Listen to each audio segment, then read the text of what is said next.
Welcome વિદ્યાર્થી મિત્રો.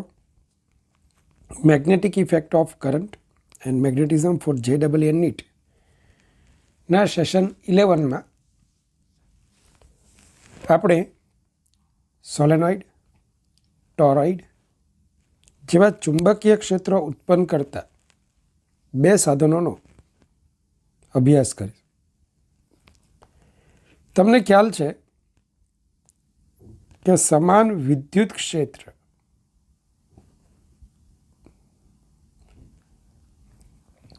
મેળવવા માટે તમે સમાંતર પ્લેટ કેપેસિટર નામના સાધનનો ઉપયોગ કર્યો હતો, કે જેમાં બે પ્લેટોને સામસામે રાખીને એમની વચ્ચેનું અંતર એકદમ ઓછું પ્રસ્થાપિત કરીને તમે સમાન વિદ્યુત ક્ષેત્ર મેળવી શકતા હતા. આજે આપણે સમાન ચુંબકીય ક્ષેત્ર મેળવવું છે. સમાન ચુંબકીય ક્ષેત્ર મતલબ જ્યાં ચુંબકીય ક્ષેત્રનું મૂલ્ય અને દિશા દરેક બિંદુ પાસે સમાન હોય તો એવા ચુંબકીય ક્ષેત્રને સમાન ચુંબકીય ક્ષેત્ર તરીકે ઓળખીશું. તો આવા ચુંબકીય ક્ષેત્રો મેળવી આપતા બે સાધનો છે સોલેનોઇડ અને ટોરોઇડ,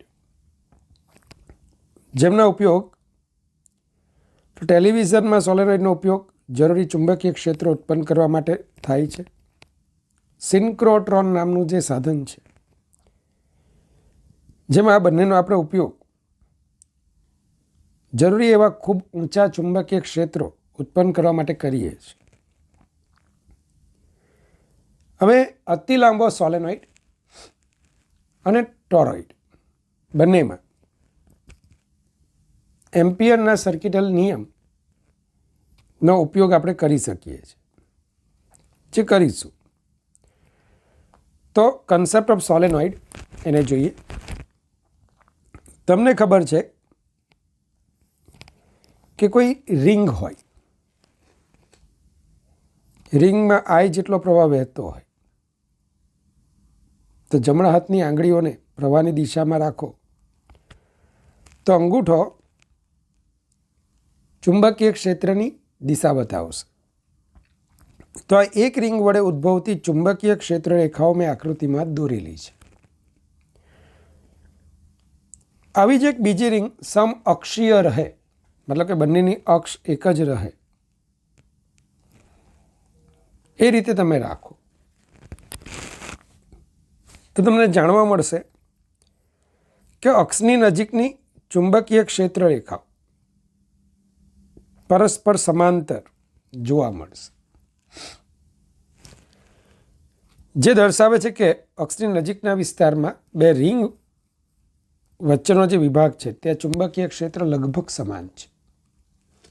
સ્વાધ્યાયમાં તમે એક દાખલો હેલ્મહોલ્ટ્ઝ ગૂંચળાઓ જેનો અભ્યાસ તમે કર્યો છે NCERTમાં, તો યાદ રાખજો અક્ષની નજીકના વિસ્તારમાં ચુંબકીય ક્ષેત્ર રેખાઓ પરસ્પર સમાંતર છે, જે દર્શાવે છે કે ચુંબકીય ક્ષેત્ર લગભગ સમાન રહે છે. પણ અક્ષથી તમે જેમ જેમ દૂર જશો તેમાં ક્ષેત્ર રેખાઓ વધુને વધુ વક્ર બનશે, જે અસમાન ચુંબકીય ક્ષેત્ર બતાવે. વિદ્યાર્થી મિત્રો, બે રિંગની બહારના વિભાગમાં, બે રિંગ વડે જ્યાં નળાકાર જેવું બને છે ને, હવે કલ્પના કરો એક નળાકાર છે, તેના બહારના વિસ્તારમાં કોઈ બિંદુ ધારો. મેં બંનેના કેન્દ્રોને જોડતા રેખાખંડના લંબ દ્વિભાજક પર બહારના વિસ્તારમાં આવું P બિંદુ ધારેલું છે. O' ના લંબ દ્વિભાજક પર P બિંદુ ધાર્યું છે.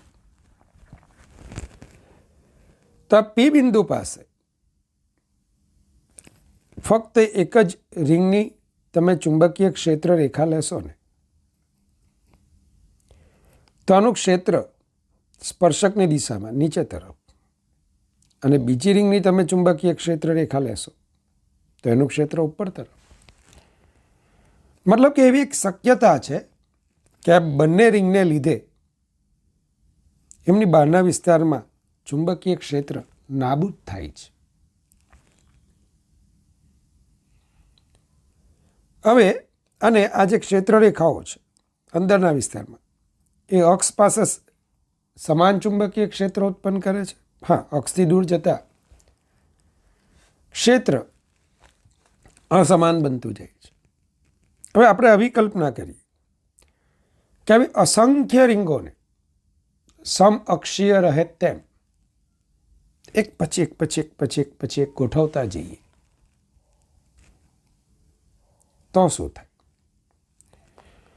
તો આવી અસંખ્ય રિંગોને એક પછી એક પછી એક એકબીજાને ભૌતિક રીતે અડેલી રહે પણ વિદ્યુતીય રીતે આઇસોલેટ રહે.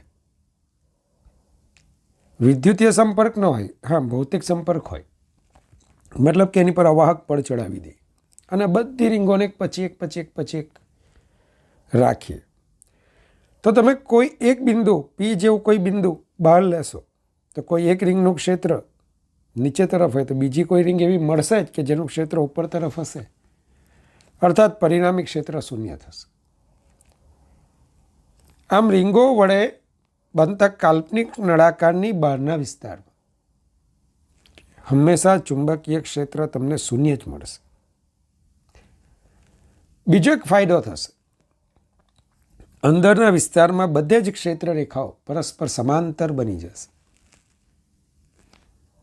મતલબ કે અંદરના વિસ્તારમાં ચુંબકીય ક્ષેત્ર સમાન તમને જોવા મળશે. આ પરિસ્થિતિને સાકાર કરતું જે ઉપકરણ છે એને સોલેનોઇડ કહેવાય. આવા આદર્શ સોલેનોઇડ જે હોય ને એમાં બધી રિંગ વર્તુળાકાર હોય, પણ આમાં એક પ્રોબ્લેમ છે. દરેક રિંગમાં પ્રવાહ ઉત્પન્ન કરવા માટે આપણે અલગ બેટરીનો આપણે ઉપયોગ કરવો પડે. હવે આવા સોલેનોઇડમાં આવી 3000 રિંગ લઈએ તો 3000 અલગ અલગ કનેક્શન આપવા પડે. એટલે વ્યવહારમાં જે આ આઈડિયલ છે, આદર્શ છે, એની નજીક પહોંચવા માટે આપણે શું કરીએ છીએ? આવો એક અવાહક નળાકાર લઈએ છીએ અને એના પર આ રીતે એક પાતળો તાળ લઈ અને આવું એક હેલિકલ ગૂંચળું બનાવીએ છીએ. મતલબ કે એકબીજાની પાસે વીટેલા આવું એક હેલિકલ ગૂંચળું એનું નિર્માણ કરીએ છીએ. આને લીધે બહારના વિસ્તારમાં માઇનર ચુંબકીય ક્ષેત્ર મળશે કે જેને આપણે અવગણી શકીએ. તો આ પરિસ્થિતિ એને આપણે આવા હેલિકલ ગૂંચળાવાળા સોલેનોઇડ માટે, જોકે આને પણ આપણે આદર્શ લઈ લઈશું, તો આ પરિસ્થિતિ આવા હેલિકલ ગૂંચળાવાળા સોલેનોઇડની મદદથી મેળવીશું. ધ્યાન આપજો. તો આવો જે સોલેનોઇડ, બરાબર, એનો આજે આપણે અભ્યાસ કરવાના છે કે એકબીજાની પાસે વીટેલા અલગ કરેલા વાહક તારના હેલિકલ ગૂંચળાને સોલેનોઇડ કહે છે. તમને ખ્યાલ છે હેલિક્સ, આ આકારને હેલિકલ કહેવાય. હવે આવા સોલેનોઇડના બે પ્રકારો છે, લાંબો સોલેનોઇડ અને ટૂંકો સોલેનોઇડ. લાંબો સોલેનોઇડ કે જેમાં સોલેનોઇડની ત્રિજ્યાની સરખામણીમાં સોલેનોઇડની લંબાઈ ખૂબ વધારે હોય, મતલબ કે ત્રિજ્યા અને સોલેનોઇડની લંબાઈની સરખામણીમાં આપણે અવગણી શકીએ. અને ટૂંકો સોલેનોઇડ કે જેમાં સોલેનોઇડની ત્રિજ્યાની લંબાઈની સરખામણીમાં આપણે અવગણી શકતા નથી. સોલેનોઇડની રચના તો આપણે હમણાં જ જોયું કે આ સોલેનોઇડનો માફ કરજો, એક આપણે આડછેદ લઈએ છીએ, તાર આ રીતે વીંટાળેલા છે આપણે, જે લગભગ રિંગનું નિર્માણ કરે છે. લગભગ એટલા માટે કે એક જ તારથી આપણે પરફેક્ટ રિંગ બનાવી શકીએ નહીં, આવું હેલિકલ ગૂંચળું બનાવી શકીએ. તમે જોઈ શકો છો અહીંથી કરંટ બહાર આવશે. ટેક્સ્ટબુકની તમારી આકૃતિ છે, આમાં દાખલ થશે. દરેક તારને અનુરૂપ ચુંબકીય ક્ષેત્ર રેખાઓ આપણે બતાવી છે.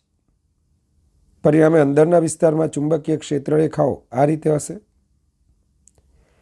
બહારના વિસ્તારમાં પરિણામી ચુંબકીય ક્ષેત્ર રેખાઓ તમને આ રીતે જોવા મળશે. ફક્ત આપણે થોડી જ રીંગો લઈને આ ઘટના વિચારી છે. ધ્યાન આપજો. આ ટૂંકા સોલેનોઇડની રચના છે કે જ્યાં તમને બહારના વિસ્તારમાં પણ કંઈક ચુંબકીય ક્ષેત્ર મળશે. આપણે સૈદ્ધાંતિક રીતે અનંત વિસ્તાર, બરાબર, અનંત વર્તુળાકાર લૂપ લઈએ તો તમે પૂછી શકશો ક્ષેત્ર રેખાઓને તો ક્યાં જાય છે ભાઈ? તો કે અનંતે. અને તે સ્થિતિમાં બહારના વિસ્તારમાં આપણે ચુંબકીય ક્ષેત્ર શૂન્ય મેળવીશું. તો અહીંયા પણ નીટવાળા ધ્યાન આપજો, પરિમિત લંબાઈના સોલેનોઇડની બહારના વિસ્તારમાં તમને ચુંબકીય ક્ષેત્ર મળે છે. કારણ કે ક્ષેત્ર રેખાઓએ પોતાનો બંધ ગાળો પૂરો કરવા માટે બહાર આવવું જ પડે. પણ અનંત લંબાઈનો સોલેનોઇડ હોય જે આદર્શ છે, વ્યવહારમાં આપણે ખૂબ મોટી લંબાઈનો સોલેનોઇડ આવું બોલીએ છીએ, તો ત્યાં બહારના વિસ્તારમાં ચુંબકીય ક્ષેત્ર શૂન્ય હોય છે. ચાલો હવે તમે જોઈ શકો છો પી જેવા અંદરના વિસ્તારમાં ચુંબકીય ક્ષેત્ર રેખાઓ ગીચ હોવાથી ત્યાં ક્ષેત્ર તીવ્ર છે, જ્યારે બહારના વિસ્તારમાં ક્યુ જેવા બિંદુઓ પાસે ચુંબકીય ક્ષેત્ર નબળું હોય છે. હવે અતિ લાંબા સોલેનોઇડની અંદરના વિસ્તારમાં ચુંબકીય ક્ષેત્ર, તો અતિ લાંબો સોલેનોઇડ સૈદ્ધાંતિક રીતે અનંત લંબાઈનો સોલેનોઇડ કે જ્યાં બહારના વિસ્તારમાં આવેલા ક્યુ બિંદુ પાસે ચુંબકીય ક્ષેત્રને આપણે 0 ગણી લઈશું. હવે એમ્પિયરના સર્કિટલના નિયમનો તમે ઉપયોગ કરીને આ સોલેનોઇડની અંદરના વિસ્તારમાં ચુંબકીય ક્ષેત્ર મેળવી શકશો. એમ્પિયરનો સર્કિટલ નિયમ integration vector B dot vector dl mu naught I enclosed. તો આ માટે આપણે સોલેનોઇડનો મેં આડછેદ બતાવ્યો છે. આ જે તાર છે એમાંથી પ્રવાહ બહાર આવે છે અને ક્રોસથી બતાવેલ તારમાં પ્રવાહ દાખલ થાય છે. તો આ રીતે પ્રવાહ બહાર આવે છે, દાખલ થાય, બહાર આવે, દાખલ થાય, બહાર આવે, દાખલ થાય.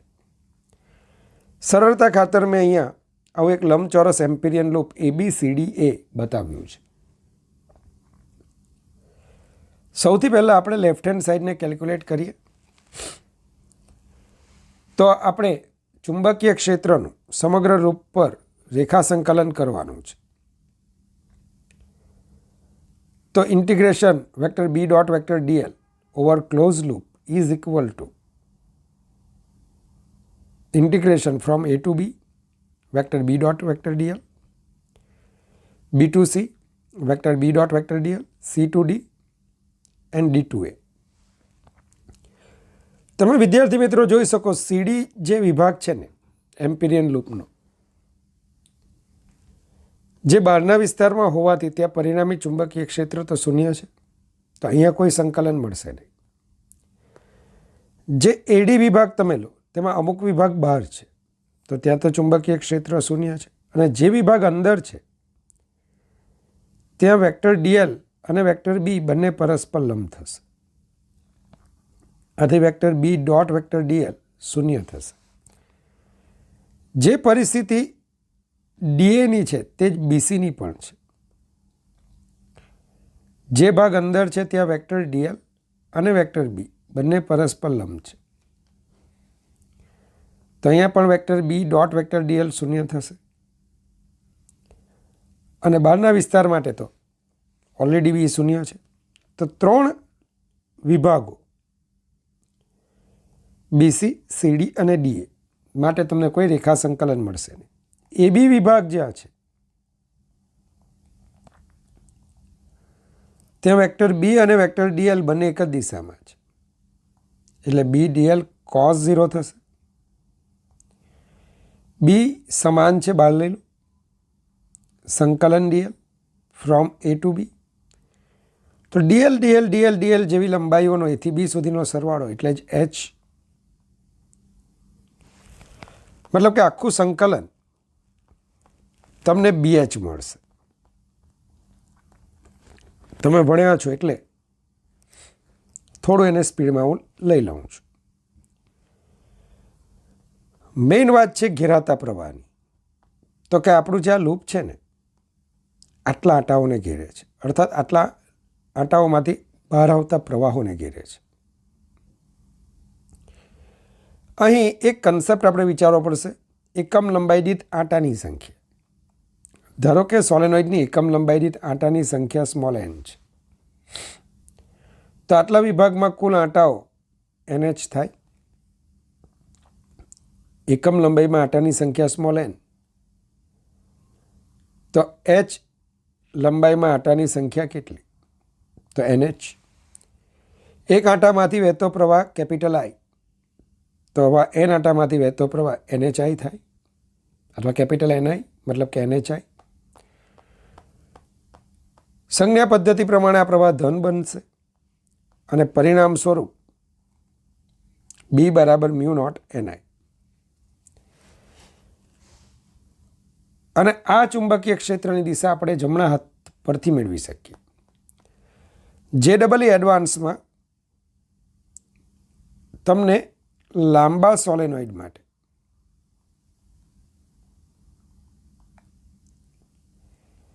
B વિરુદ્ધ એક છેડાથી અંતરનો આલેખ પૂછાયેલો. ચાલો, મતલબ કે સોલેનોઇડનો એક છેડો, એનાથી અંતર ધારો કે x લઈ લે. ચાલો, 4 આલેખોમાંથી આલેખ શોધવાનો હતો. તમે ઇઝીલી કહી શકો કે વચ્ચેના વિસ્તારમાં લગભગ ચુંબકીય ક્ષેત્ર સમાન છે, પણ છેડા પાસે ક્ષેત્ર રેખાઓ થોડી અનિયમિત બનતા B વિરુદ્ધ x નો આલેખ તમને આ રીતે મળશે. તો છેડા પાસે ક્ષેત્ર રેખાઓ વળવાની. કેમ વળવાની? એમણે પોતાનો બંધમાર્ગ પૂરો કરવો છે. વચ્ચેના વિસ્તારમાં ક્ષેત્ર રેખાઓ સમાન હતી. ધારો કે કરંટ આ રીતે વહે છે અને છેડા પાસે જતા થોડી છૂટી છૂટી બનશે.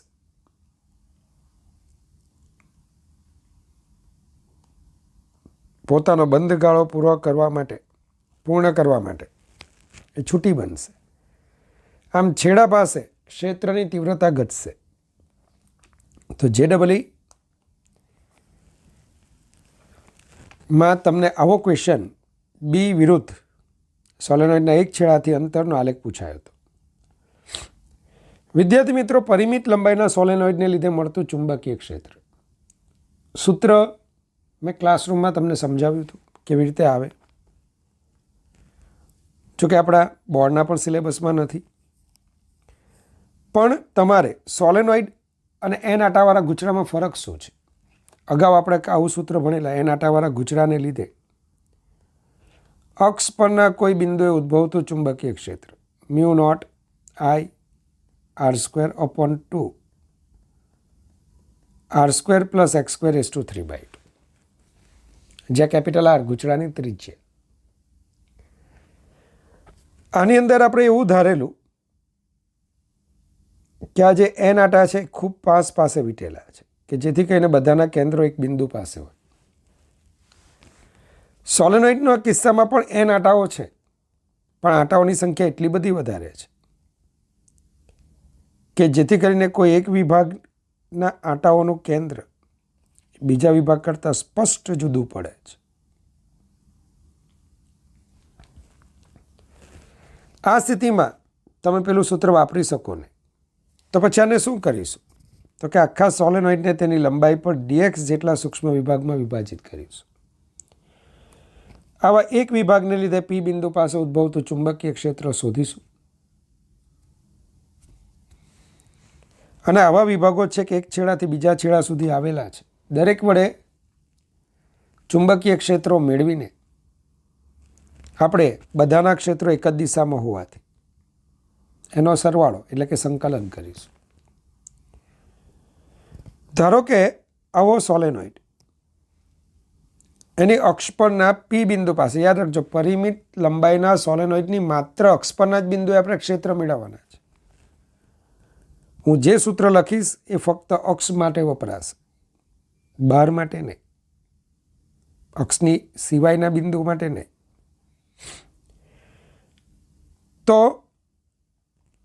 ધારો કે અક્ષ પર તમે કોઈ બિંદુ P લીધું, P થી તમે છેડાઓને જોડો છો જેણે આ લંબ સાથે બનાવેલા ખૂણા α1 અને α2 હોય. તો આવા સોલેનોઇડથી P બિંદુ પાસે ઉદ્ભવતું ચુંબકીય ક્ષેત્ર એનું સૂત્ર μ0 ni/2 sin α1 પ્લસ sin α2 થાય. ચલો આ સૂત્રને તમે કમ્પ્લીટલી મોડે કરી નાખજો. જ્યાં સ્મોલ n એકમ લંબાઈ દીઠ આંટાની સંખ્યા is equal two n/l. l સોલેનોઇડની લંબાઈ, કેપિટલ N સોલેનોઇડના કુલ આંટાઓ. હવે જો સોલેનોઇડ અનંત લંબાઈનો હોય તો તમને ખ્યાલ છે કે જેમ છેડાઓ દૂર જતા જાય તેમ α1 α2ના મૂલ્યો વધતા જાય. અને જ્યારે અનંત લંબાઈનો સોલેનોઇડ થાય તો α1 is equal to α2 is approximately equal to π/2 થાય. માટે sin α1 બરાબર sin α2 is approximately equal to sin π/2 is equal to 1. તો B is equal to μ0 ni/2 1 plus 1 2 2 two cut. તો B is equal to μ0 ni.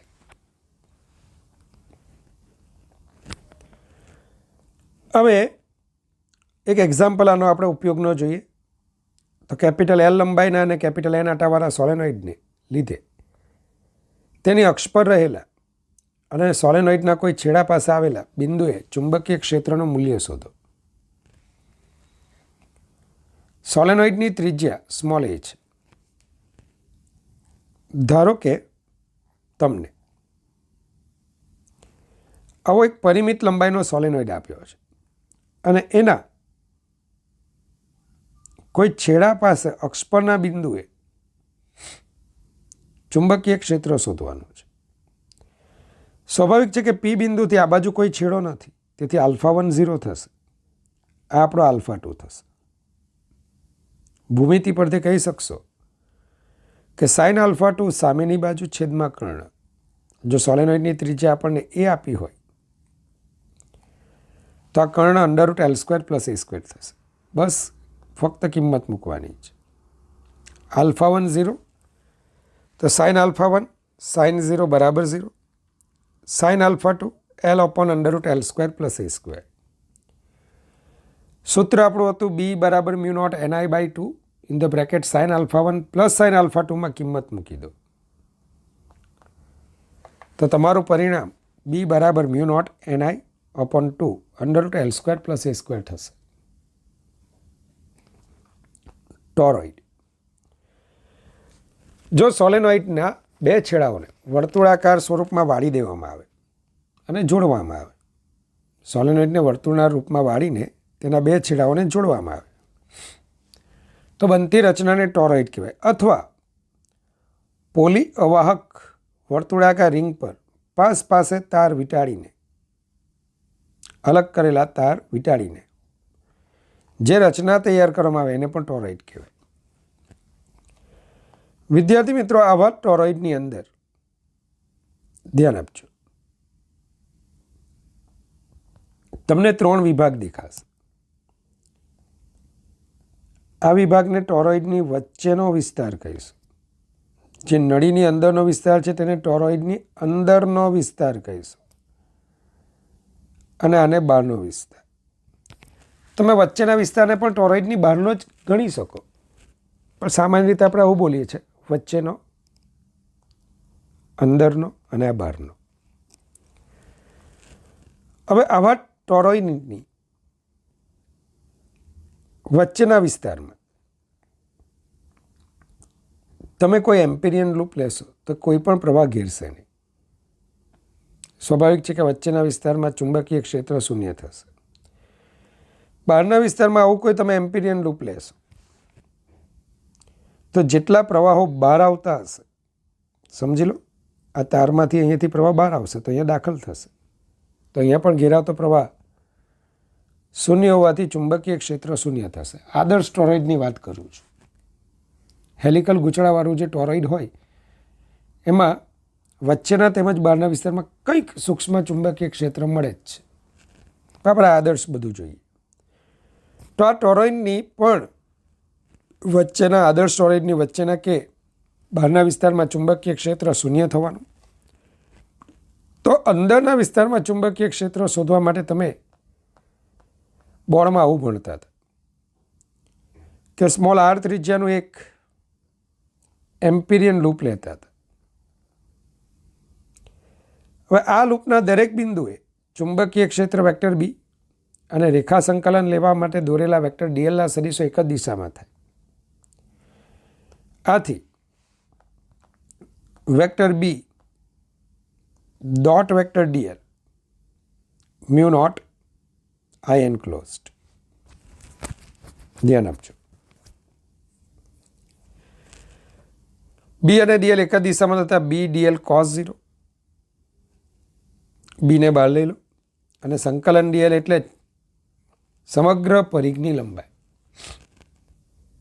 જેને આપણે 2πr બોલીશું. તો B is equal to mu naught n upon 2πr into I. n upon 2πr ને આપણે બોલીશું પરિઘની એકમ લંબાઈ દીઠ આંટાની સંખ્યા. તો જે અતિ લાંબા સોલેનોઇડમાં સૂત્ર મળેલું તે જ સૂત્ર અહીં ટોરોઇડ માટે પણ મેળવી શકાય. રોલેન નામના વૈજ્ઞાનિકે આ ટોરોઇડનો વ્યાપક રીતે ઉપયોગ કરેલો અને તેથી એને રોલેન રિંગ તરીકે પણ ઓળખાય છે. આપણે કેટલાક એક્ઝામ્પલ તરફ જવાનું છે.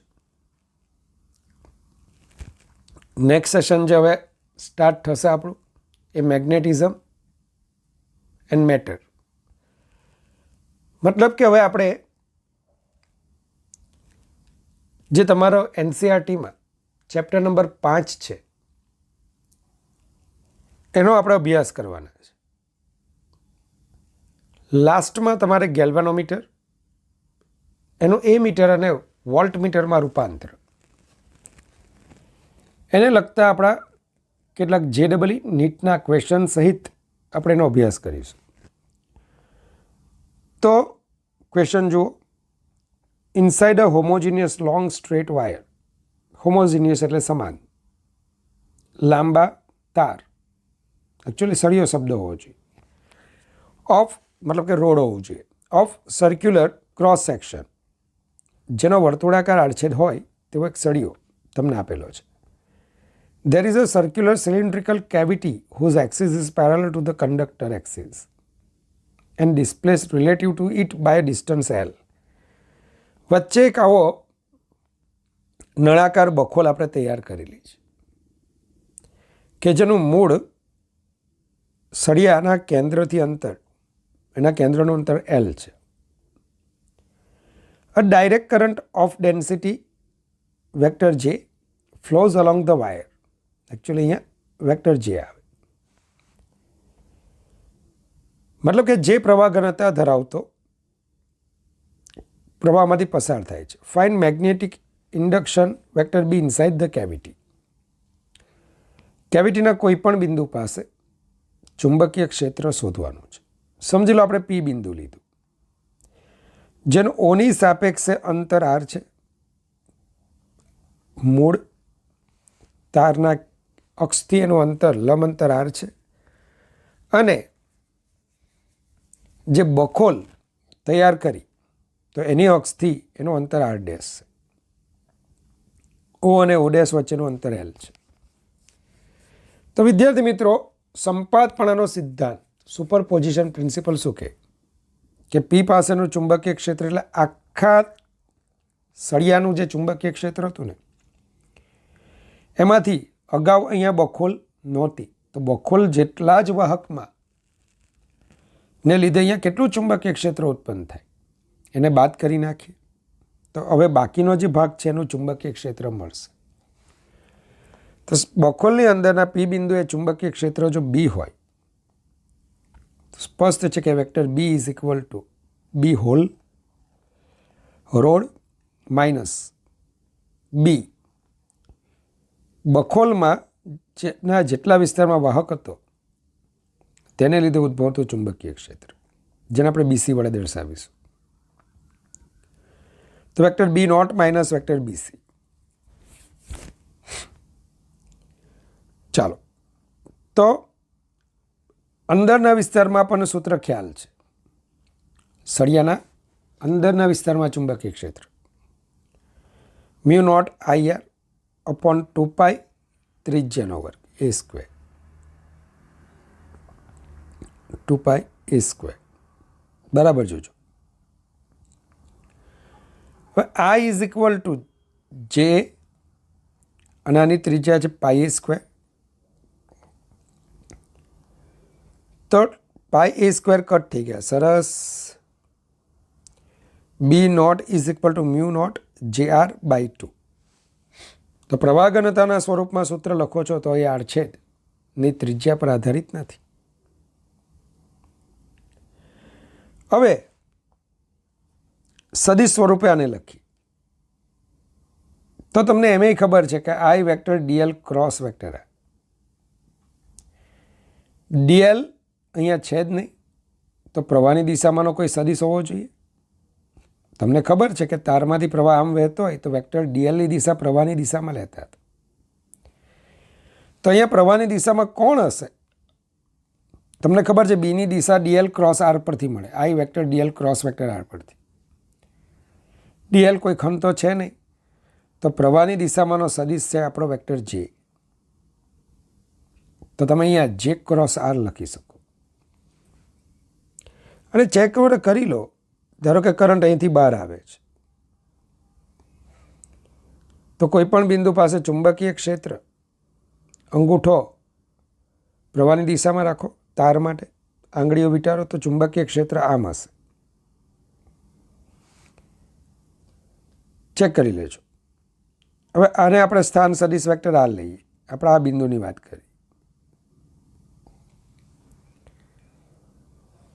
ચાલો, તો આ વેક્ટર આર થયો. ચાલો, અંગૂઠો પ્રવાહની દિશામાં, તો તમે જે ક્રોસ આર કરો તો જે પૃષ્ઠને લંબ બહાર આવતી દિશામાંનો સદિશ. તમારી 4 આંગળીઓને બરાબર શિરોલંબ રાખો, આકૃતિને રાખી 4 આંગળીઓને. હવે એને આર તરફ વાળો, સરસ. તો અંગૂઠો તમારો આ દિશામાં ગોઠવાશે, જે બતાવશે કે હા સ્પર્શકની દિશામાં, આરને લંબ દિશા, સ્પર્શકની દિશા. તો અહીં વેક્ટર બીની દિશા જે ક્રોસ આરની દિશામાં મળશે. આ જ રીતે હવે કેવિટી માટે નવું ગણવાની જરૂર નથી. Mu naught by 2 vector J cross R dash. કારણ કે કેવિટીની સાપેક્ષે આ સ્થાન સદિશ વેક્ટર આર ડેશ થશે.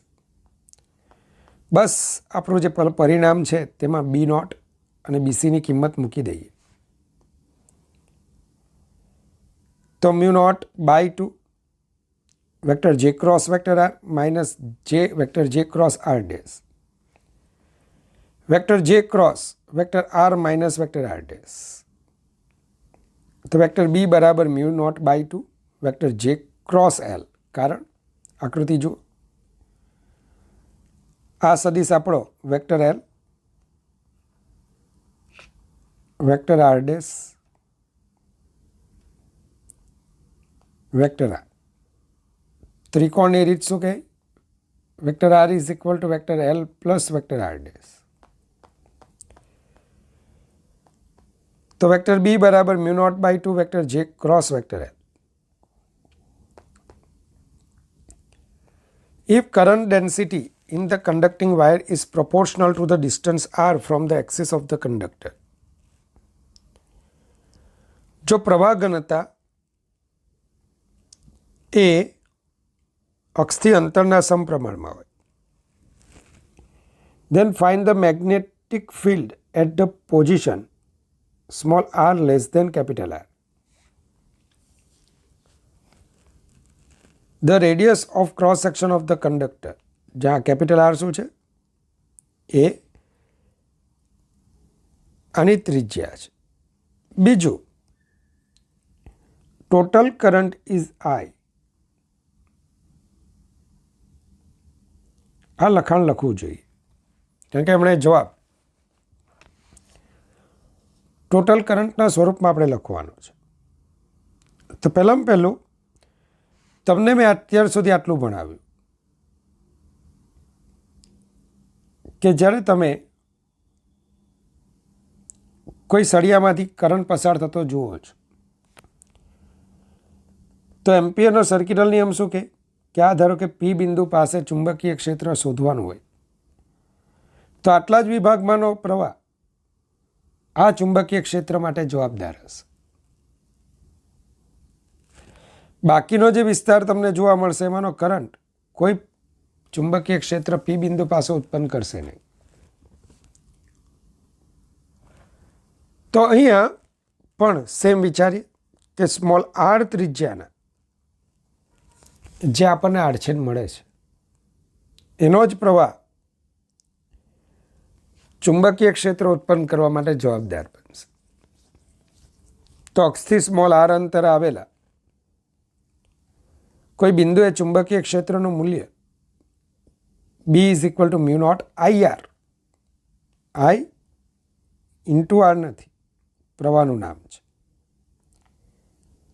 અપોન 2πr ઉડાડીને દતે આર આર, જ્યાં આઈ આર એ આર ત્રિજ્યાના આડછેદમાંથી વહેતો પ્રવાહ. બસ પ્રવાહ ગણવો છે જે સમાન નથી.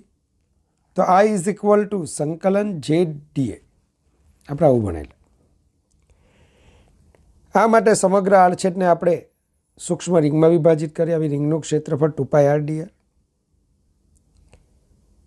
જે બરાબર કે ઇન્ટુ આર, અચળાંકોને બહાર મૂકી દો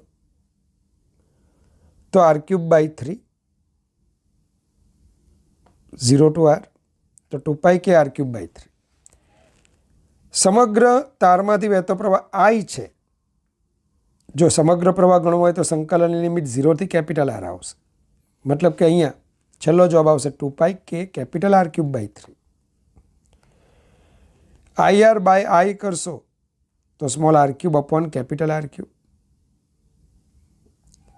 માટે I small R is equal to I small r³ upon capital r³. પરિણામ એક પરથી માંગેલ ચુંબકીય ક્ષેત્ર બી બરાબર mu naught upon 2πr into IR³ upon r³. તો તમારું સૂત્ર mu naught I small r² upon 2π capital r³ આ રીતે મળશે. તો થોડું અહીંયા ધ્યાન આપો. જો સ્થાયી પ્રવાહ હોય, મતલબ કે આઈ ચલે છે, આપણને ખબર આઈ ઇઝ ઇક્વલ ટુ જે, મતલબ કે આઈ ઇઝ પ્રોપોર્શનલ ટુ જે. અહીંયા જે ચલે છે આર આપેલું, બરાબર. તો આપણે આવું થિયરીમાં ભણેલા કે આઈ બરાબર જો અચળ હોય, મતલબ કે આઈ ચલે છે r⁻n માં, જો n બરાબર 0 હોય તો આઈ અચળ થાય, અને એ વખતે બી ચલે છે આર આવતું હતું, સરસ. પણ n બરાબર 1 હોય, મતલબ કે I is proportional to R હોય, તો B is proportional two r² થઈ ગયા. ચેક કરી લો. n ઇઝ ઇક્વલ ટુ 2 હશે તો તે વખતે B is proportional two r³ થશે. તો આઈ ઇઝ પ્રોપોર્શનલ ટુ r⁻n હશે તો B is proportional two r⁻n+1 થશે. યાદ રાખજો. પણ બહારના વિસ્તારમાં, આ ખાલી અંદરનો વિસ્તાર છે, પણ જો બહારનો વિસ્તાર હશે તો B is always proportional two 1/r. બહારના વિસ્તારમાં ચુંબકીય ક્ષેત્ર ગણતી વખતે જાણે કે બધો જ પ્રવાહ અક્ષ પરથી પસાર થાય છે તેમ આપણે ગણી શકીએ છીએ. તો વિદ્યાર્થી મિત્રો, આની સાથે આપણું સોલેનોઇડ, ટોરોઇડ, આ ઉપરાંત કેટલાક કન્સેપ્ચ્યુઅલ દાખલા એને આપણે ધ્યાનમાં લીધા છે. ચલો, નેક્સ્ટ સેશનની અંદર આપણે મેગ્નેટિઝમ ઓફ મેટર, દ્રવ્યનું ચુંબકત્વ વિશે આપણે અભ્યાસ કરીશું. બહુ અગત્યના સેશન છે, ધ્યાન રાખજો. કોઈ ભૂલ અંદર રહી જતી હોય તો માફ કરજો, શક્ય હોય તો લાઈક કરજો અને જરૂરિયાત જે હોય એવા વિદ્યાર્થીઓને શેર કરજો. ભગવાન પાસે તમારા માટે શુદ્ધ અંતઃકરણથી હરહંમેશ એક જ પ્રાર્થના કરું છું કે ભગવાન તમને અનંત આશીર્વાદ આપી તમારી કારકિર્દીને ઉજ્જવળ બનાવે, તમને હંમેશા ખુશ રાખે. Good bye, take care, God bless you infinitely, all my students.